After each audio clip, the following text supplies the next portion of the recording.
Merhaba Papatya Örgü Dünyası YouTube kanalıma hoş geldiniz. Bugün sizlerle beraber bu gördüğünüz dekoratif kırlenti çalışacağız arkadaşlar. Bu modelin daha önce çiçeği farklı tabii ki motifi çantasını örmüştük. Ben motif değiştirerek bir de kırlenti örmek istedim. İyi ki istemişim, şöyle çift renkli ördük. İnanılmaz güzel oldu. Ben gerçekten içime sinerek ördüm ve gerçekten sizler de ördüğünüzde eminim ki beğeneceksiniz. Arkadaşlar hemen şu çiçeğimin çiçek bölümünü videonun altındaki linke ekliyorum. Link olarak ekliyorum. Oraya tıklayarak çiçeğin yapımını oradan görebilirsiniz.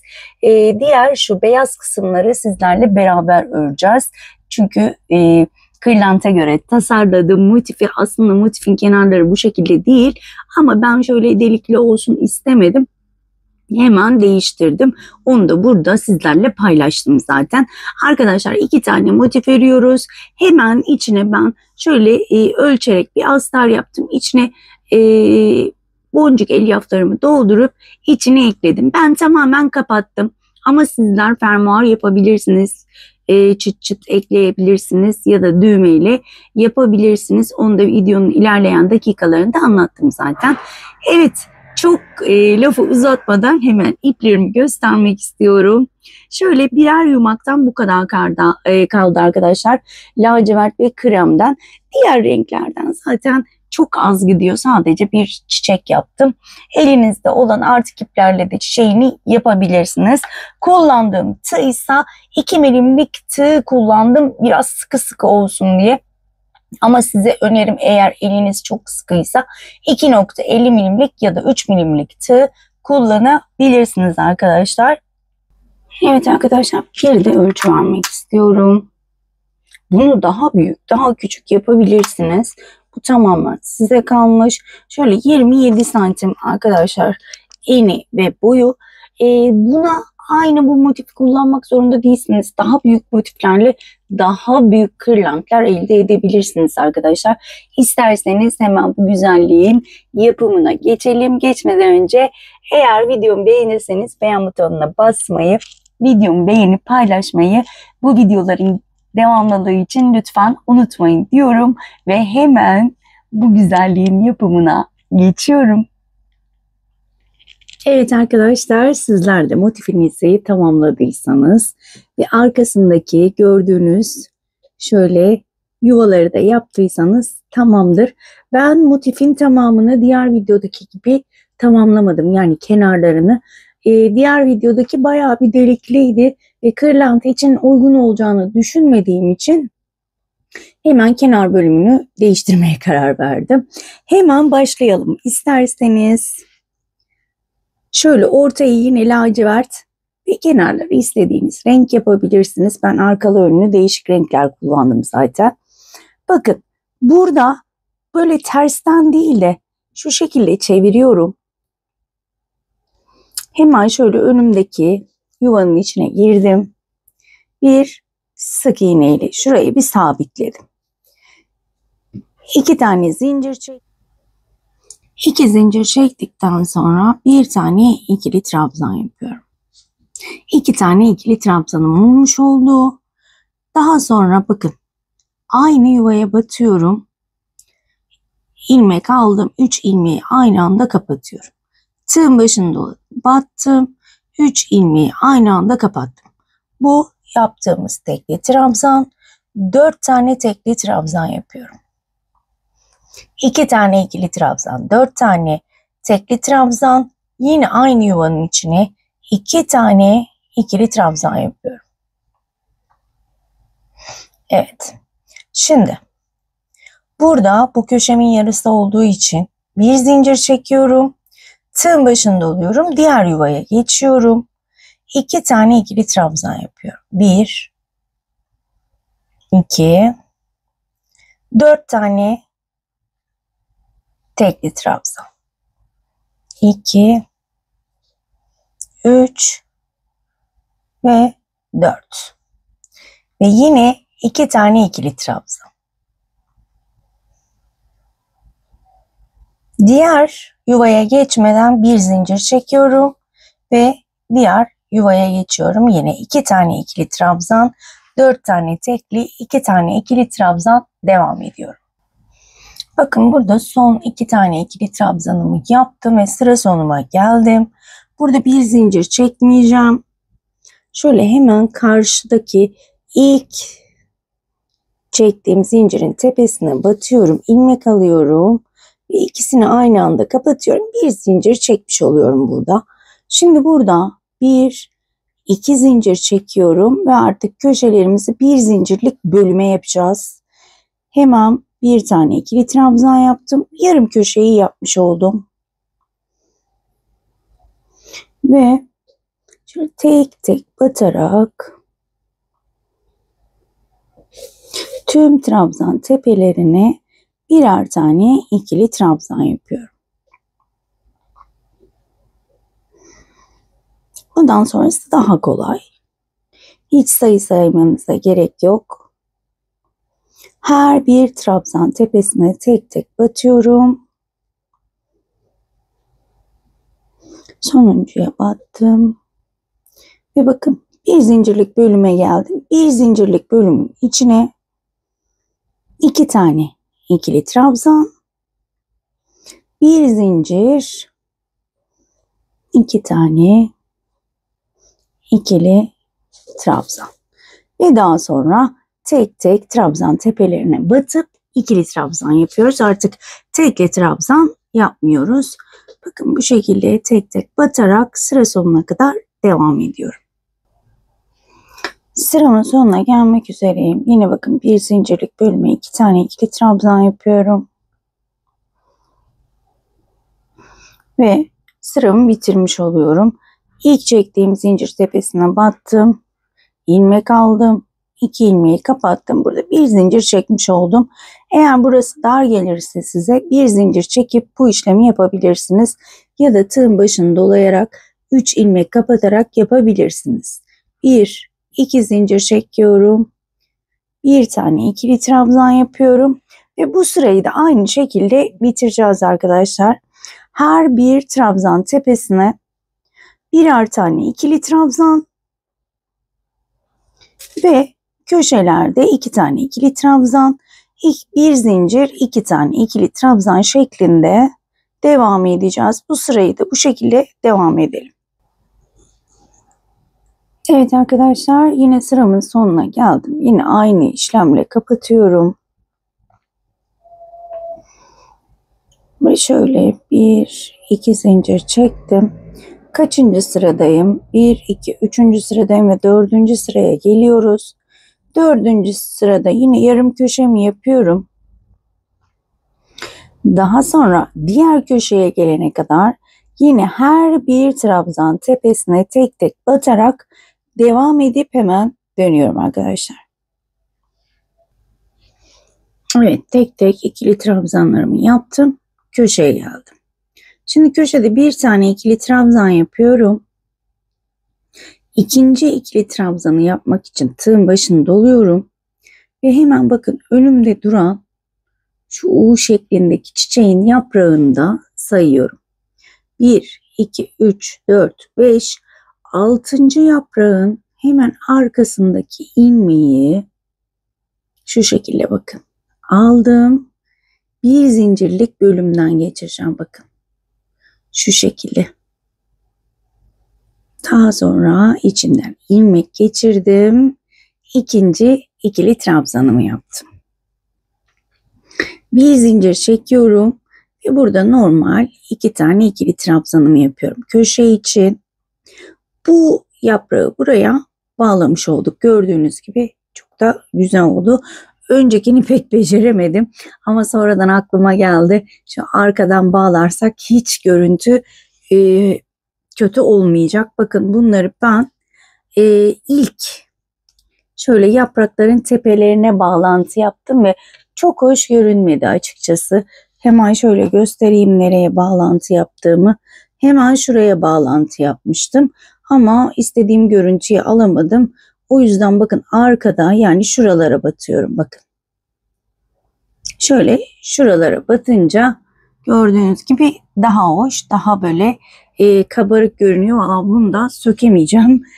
Bunu arkasına yapacağım. Bunu da önüne yapacak bir şey yok. Ama size uzun uzun burada anlatmak istiyorum ki şu hatayı yapmayın. Yani buradan ilmekleri toplamayın. Şu anda gösterdiğim gibi yapın.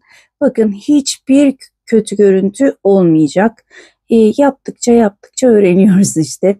Evet bakın şurayı bağlamıyorum. Buraya bir üst bölümde bağlayacağım. Çünkü bakın çok uzun geliyor burası. O yüzden yine diğer köşeye gelene kadar devam edelim. Diğer köşede yine şöyle bağlantı noktasını göstereceğim. Evet bakın yine köşeme geldim. Yine ilk ikili trabzanımı yapıyorum. İkinci için tığın başını doluyorum. 1, 2, 3, 4, 5, 6.'yı şöyle çeviriyorum. Hemen bakın arkasındaki ilmeğe batıyorum şu şekilde. Daha sonra hemen bir zincirlik bölümü buluyorum. Bir zincirlik bölümden de battım. Hemen aralarından ilmek çıkarıp ikili trabzanımı yapıyorum. Bir zincir çektim. Köşemin diğer yarısını yapıyorum. 2 tane ikili trabzan yaparak. Ve diğer bölümleri de aynı şekilde devam edeceğim arkadaşlar. Ne yapıyoruz? Tek tek batıyoruz. Köşede birleştirme tek tek batıyoruz. Burayı da sonunda göstereceğim.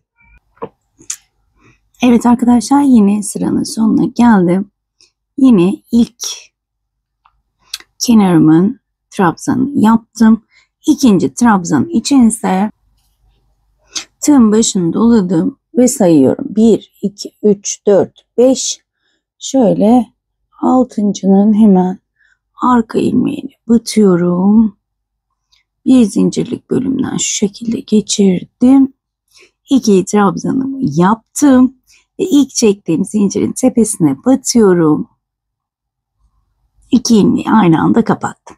Şimdi burada yine 2 zincirle başlıyorum.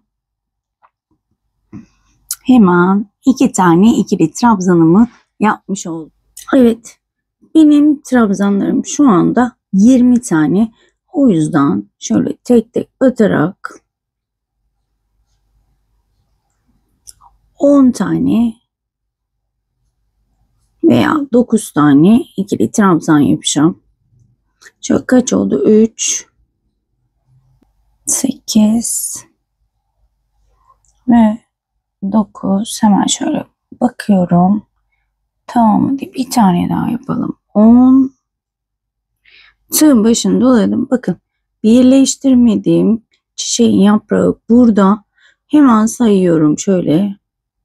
1, 2, 3, 4, 5, 6.'ya bakın arkadan battım. Daha sonra 11. trabzanı tepesine de batıyorum. İlmek aldım. İkili trabzan yaptım. Daha sonra tek tek ikili trabzanımı yapıyorum. Bakın gerçekten birleştirme çok güzel oldu. Diğerini de çözememişim demek ki. Resmen doğaçlama yaptığım için tabii ki ufak tefek hataları olacak ama önemli olan size doğruyu göstermek. Benim yaptığım yanlışlar bana kalsın. Ama dediğim gibi önemli olan size doğruyu göstermem. En güzelini göstermem. Ben böyle ördükçe doğruyu buluyorum. Çünkü dediğim gibi hani bu modelleri ben kafadan şu çiçek modeli tabii ki yabancı kanaldan aldığım bir model. Ama kenar bölümünü hep kendim değiştirdim her videoda. Sadece çiçeği bana ait değil, yabancı bir videoya ait, yabancı bir kanala ait. Ama şu krem rengi sürekli değiştiriyorum. Onu da söylemek isterim. Tabii ki bu kırlent modeline de uyarlamak istedim bu şekilde. Herkes bana soruyor size ait mi model diye. Arkadaşlar modellerin hiçbiri bana ait değil ama hani atıyorum işte bir çiçeğin modelini burada bulmuşumdur. Kenarına başka bir şey eklemiştir. Başka bir şey eklemişimdir. Eklemeler bana ait oluyor. Fikirler bana ait oluyor. Atıyorum bir yabancı kanalda bir Motif yapılmış. Ben o motifi alıyorum, çanta yapıyorum, hırka yapıyorum. Ya da o motifi değiştirebiliyorum. Mesela ortasını kullanıyorum, yanlarına başka bir şey yapıyorum. Gibi gibi gibi. Mesela önceki buna benzer çantadaki gibi. Mesela yine bir kanalda görmüştüm bunun yapıldığını. Ama yanları birleştiriliyor bilmem ne. Ben kolaycıyım birazcık. Benim izleyicilerim de kolaycı. Hani oturduğumuz öyle bir iki günde bitirelim istiyoruz. O yüzden ben böyle pratikliğe kaçabiliyorum diyebilirim veya bazı modelleri değiştirebiliyorum. Onu da söylemek istedim. Sayalım. 1, 2, 3, 4, 5, 6, 7, 8, 9, 10. Hemen burada tekrar gösteriyorum. Tığın başını doladım. Saydım. 1, 2, 3, 4, 5. 6.'yı şöyle arkadan batıyorum. Bakın. Daha sonra hemen 11. trabzanıma şöyle battım. Bakın iyice göstermek istiyorum. Hemen şunu da içinden geçirdim. İkili trabzanımı yaptım. Devam ettim. Evet. Bu şekilde devam etmiş olduk. Arkadaşlar daha sonra tabii ki şu bölüme geçeceğiz. Dediğim gibi bu modeli bu şekilde birebir başka bir kanalda göremezsiniz. Çünkü benim böyle oradan buradan aldığım ve birleştirdiğim model olduğu için birebir aynısını başka bir yerde göremezsiniz. Evet, ben bu bölümü bitirip hemen dönüyorum. Evet arkadaşlar, sıramın sonuna geldim. Gördüğünüz gibi çok güzel oldu. Hemen burada bir zincirimi çekiyorum. İlk yaptığım zincirin tepesine battım. Kaydımayla kapattım. Bir zincir çekiyorum ve ipimi kesiyorum.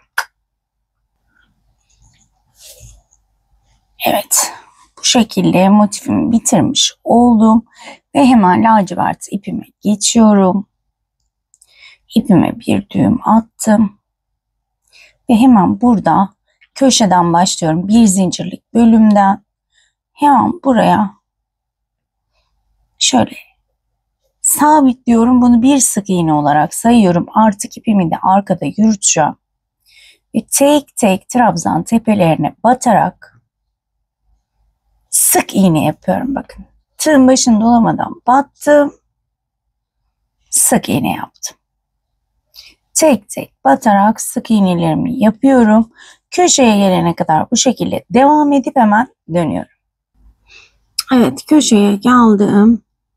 Şöyle bir zincirlik bölüme bir tane sık iğne, bir zincir, aynı bir zincirlik bölüme bir tane sık iğne yapıyorum. Daha sonra tek tek her bir trabzan tepesine birer tane sık iğne yaparak komple motifimi çerçeveliyorum. Evet arkadaşlar, ben çerçevemi bitirmek üzereyim. Hemen bir zincirlik bölüme bir sık iğne yapmıştık. Hemen aynı bir zincirlik bölüme battım. Bir sık iğne yaptım. Ve burada bir alttaki yaptıklarımız gibi böyle ilk sık iğneye batıyorum. Tepesine ilmek alıyorum. Ve iki ilmeği aynı anda kapatıyorum. Bir zincirlik bölümü yapmış oldum. 2 zincir çektim. Bir zincirlik bölüme batıyorum. Bundan sonrası çantayı izlediyseniz çantanın aynısı arkadaşlar. Bakın ilmek aldım. 3 ilmeğim var. Hemen şöyle kremi alıyorum. Şöyle arkadan.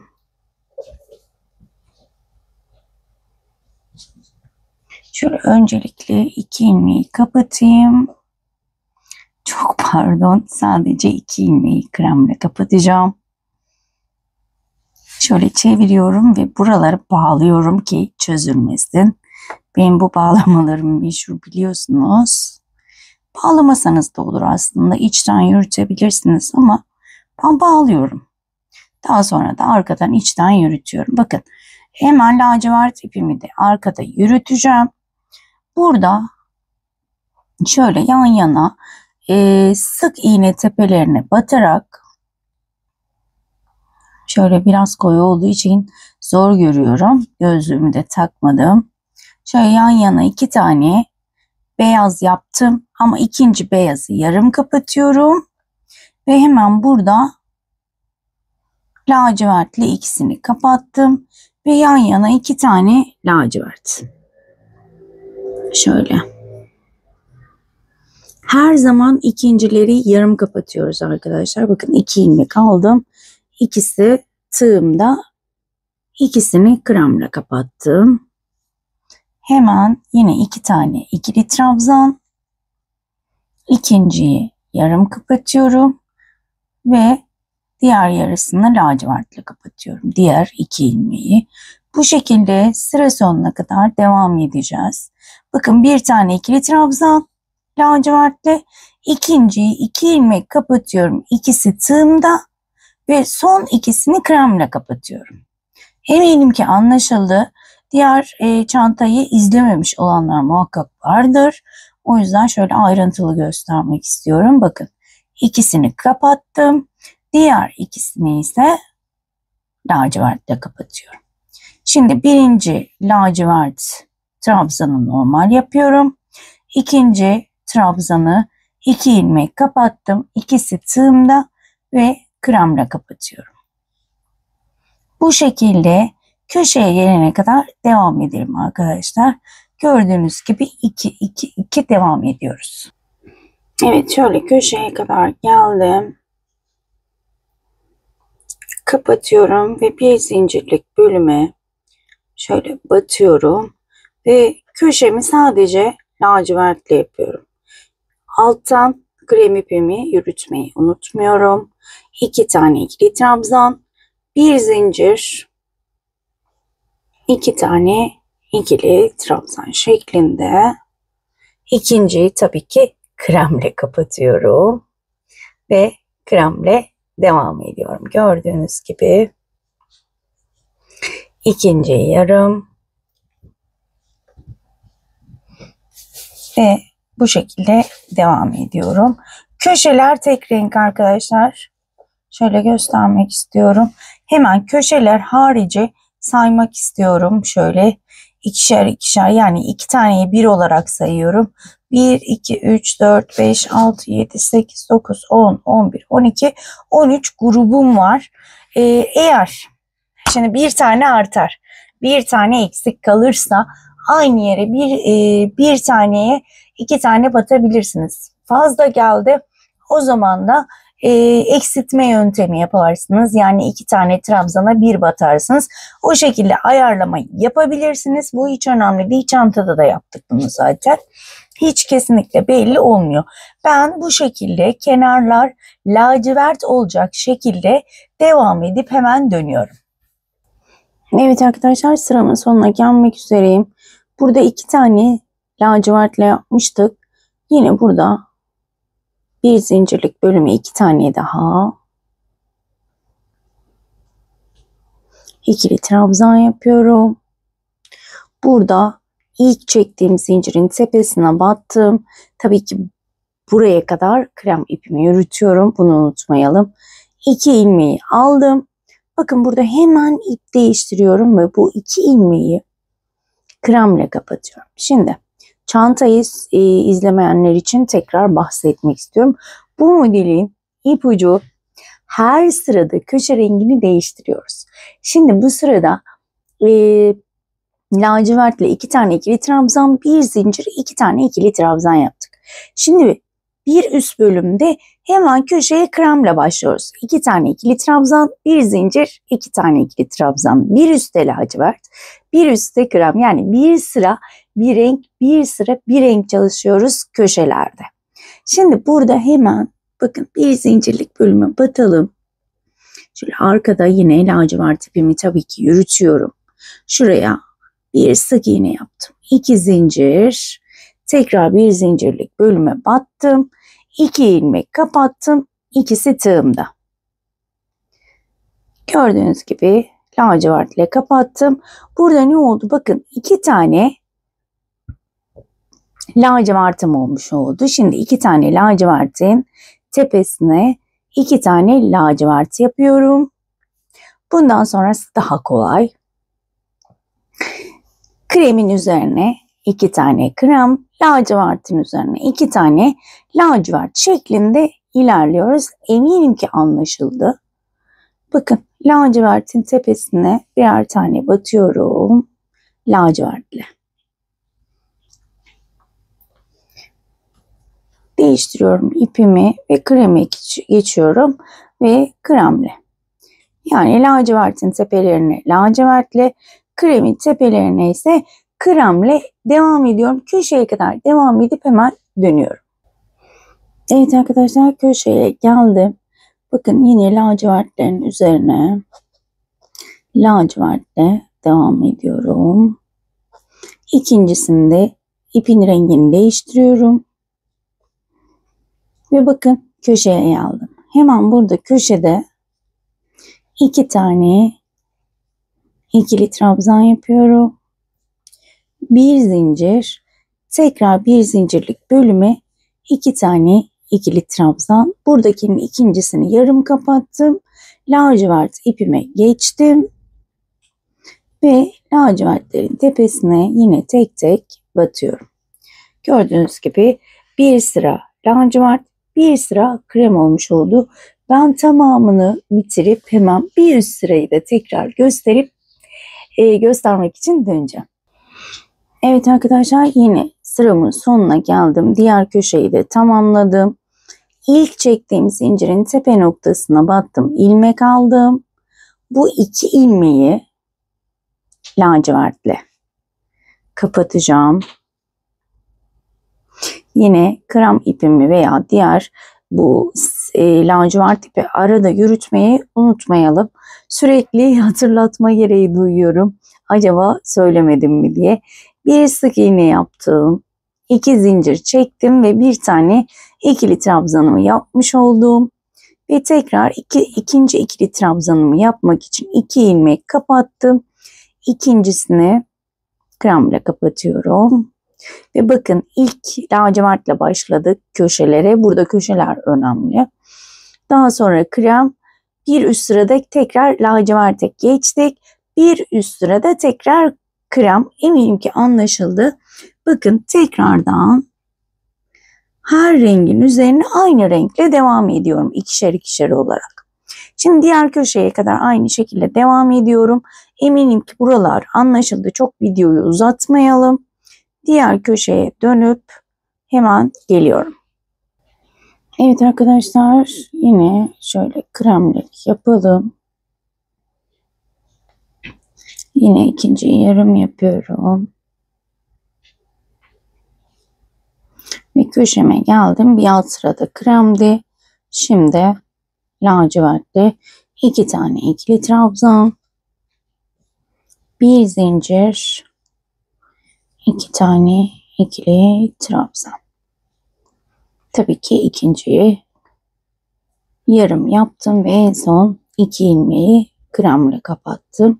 Yine aynı şekilde kremleri krem, lacivertleri tepesine lacivert yaparak devam ediyorum. Eminim ki anlaşıldı. Çok videoyu uzatmaya gerek yok. Hemen şöyle göstermek istiyorum. Kaç sıra öreceğiz? Diğerinde ben bu kadar tamam demişim. Tabii ki bu tamamen size bağlı. Ama benim yaptığım, şöyle bakın.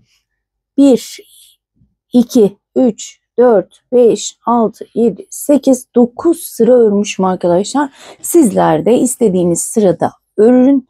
Ve ben de bunu bitirdikten sonra hemen birleştirmek için dönüyorum. Evet arkadaşlar, toplamda 9 sıra ördüm. Ve benim için bu kadar yeterli. Siz daha fazla da örebilirsiniz. Hemen bu bölümü yine her zamanki gibi kapatıyorum. Aynı şekilde. Kapattım. Ve motifimi bitirdim. Diğer motifim zaten hazırdı. Şu şekilde.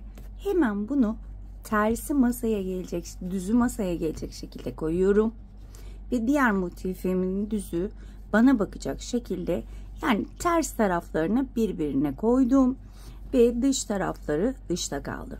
Evet, şimdi artık ben birleştirmeyi yapacağım. Arkadaşlar uzun uzun düşündüm. Ben bunu nasıl birleştirebilirim diye. Dikerek birleştirsek şu renk ayrımları çok hoş olmayacaktı. O yüzden ben böyle bir şey buldum, ama sizler direkt dikmek isterseniz hemen ikisini birlikte dikebilirsiniz. Ya da ikisini birlikte hemen şöyle sık iğneyle birleştirebilirsiniz eğer yaptığım kenarı beğenmezseniz. Bu kenar birleştirme tamamen size kalmış, ama ben şöyle kenarları da olsun istedim. O yüzden aklıma bir şey geldi, sizlerle beraber deneyeceğim. Umarım güzel olur. Şimdi bakın, bir zincirlik bölüm nerede? Burada. Buradan tığımı battım. Hemen karşıdaki bir zincirlik bölüme de battım. Burada siyah lacivertle bittiğim için yine lacivertle devam ediyorum burada. 2 zincir çekiyorum. Hemen bir zincirlik bölümün içine şöyle batıyorum. Arkadan da bakıyorum ki doğru yere battım mı diye. Çünkü doğru yere batmazsam hoş bir görüntü olmayacak. Evet, böyle ikili trabzan yapıyorum. Şöyle arkadan kremi de yürütüyorum. Bakın burada da lacivert olduğu için hemen buraları da lacivert yapıyorum. Buraları komple lacivert bitirmek istiyorum. Sonuncu laciverte şöyle tabii ki arkaya bakarak batıyorum. Yanlışlık olmasın. Ve kreme geçiyorum. Aslında mantık aynı. Sadece iki motifi aynı anda yapıyorum. Yani iki motife de aynı anda batıyorum. Arkaya önü şöyle dikkat ederek yapıyorum ki bakın, kremler krem, lacivertler laciverde eşit gelsin. Biliyorsunuz ki biz doğaçlama örüyoruz. Her şeyi böyle beraber yaparak nasıl olduğunu beraber görmüş oluyoruz. Dediğim gibi daha önce hiçbir yerde görmedim ben bu kırlenti. Tamamen kendi böyle burası güzel olur, şöyle yapalım şöyle yapalım derken, beni tanıyanlar biliyor zaten. Modellerin çoğunu, hepsini demiyorum ama çoğunu hep o şekilde çıkarıyorum. İşte şurası şöyle olsun, burası böyle olsun. Modeli hep beraber görüyoruz. Nasıl bir şey ortaya çıktığını inanın daha önce ben de bilmiyorum. Ama hayal gücüm diyelim. İşte böyle yaparsak, şöyle yaparsak daha iyi olur derken ortaya bunlar çıkıyor. Bakın, hiç model bozulmuyor bu şekilde. Hem de bakın, birleştirmiş oluyorum arkadaşlar. Şu şekilde ve normal kırlentin yanlarındaki çıkıntıları da vermiş oluyoruz. Ama modeli bozmadan vermiş oluyoruz. O bence çok güzel. Evet. Önceki yaptığım çantaya da bunu yapabilirsiniz. Hani sık iğne yapmak isterseniz aynen yine 2 iple sık iğnenizi yapabilirsiniz. Ve modeliniz bozulmamış olur. Bakın bu şekilde, tamamen bu şekilde. Başka bir işlem yok. Diğer köşeye gelene kadar ben bu şekilde devam ediyorum. Evet arkadaşlar, ben şuraya kadar geldim. Hemen şurayı da kafanız karışmaması için göstermek istiyorum. Bakın şuraya kadar geldim. Burada yine 2 tane lacivertle yaptım. Ve bir zincirlik bölüme hem ön motiften hem de arka motiften ilmek alarak buraya 2 tane ikili trabzan yapıyorum. Bir zincir çekiyorum. Tabii ki kremi arada yürütüyorum. Yine 2 tane ikili trabzan. Ve yine yan yana 2 tane lacivertle 2 tane ikili trabzanımı yapıyorum. İkinciyi yine yarım yaptım. Kreme geçtim ve aynı şekilde devam ediyorum. Kreme krem, laciverte lacivert olarak tek tek trabzanlarımı yapıyorum. Eminim ki anlaşıldı. Burayı bu şekilde şey de yapabilirsiniz, kremle de yapabilirsiniz, ama ben buranın siyah olmasını istedim. Pardon, lacivert olmasını istedim. Daha güzel görünür diye. Ama bu tamamen size kalmış. Hemen şurayı kremle de yapabilirsiniz. Şimdi arkadaşlar, evet, tam 3 köşeyi yapıp şurayı açık bırakıyorum ve dönüyorum. Evet arkadaşlar, ben 3 köşeyi de birleştirdim şu şekilde. Hemen şöyle astar ve içine boncuk elyaf şöyle doldurdum. Sizler istediğiniz gibi yapabilirsiniz. Rengini açık renk koydum. Çünkü ben tamamen ağzını kapatacağım. Ve direkt makineye atabileceğim. Şöyle hemen içine yerleştiriyorum.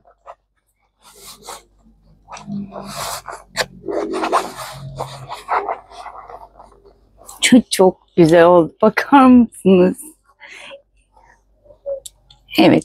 Burada ben tamamen şöyle yapa yapa kapatacağım. Ama sizler yok ben işte astarını çıkarıp o şekilde yıkarım derseniz sadece bir köşeden şöyle devam edin. Diğer şuraya da e, boncuk, çıt çıt veya cırt cırt yapabilirsiniz kapatmak için. Dediğim gibi kapatmıyorsak sadece bir tarafına ikili trabzanlar yapıyoruz. Ben kapatmayı tercih ediyorum. Kapatmada yine aynı şekilde birleştiriyoruz yani. Çok uzatmaya gerek yok. Zaten bu şekilde de biraz zor çekim yapıyorum. Evet. Şöyle ben devam ediyorum kapatmaya. Eğer ipim yeterse bir sıra daha ikili trabzanlar geçmeyi düşünüyorum ama sanırım ipim yetmeyecek. Sizler bu kenar bölümünü istediğiniz sırada yapabilirsiniz. İsterseniz bu şekilde tek sırada bırakabilirsiniz. Ben konuşurken yine şaşırdım. Evet, eminim ki anlaşıldı. Bir yandan da ipime bakıyorum yetecek mi diye. Çünkü krem ipimden sadece şu kadar kaldı ancak burayı kapatacak. Maalesef ikinci sırayı öremeyeceğim.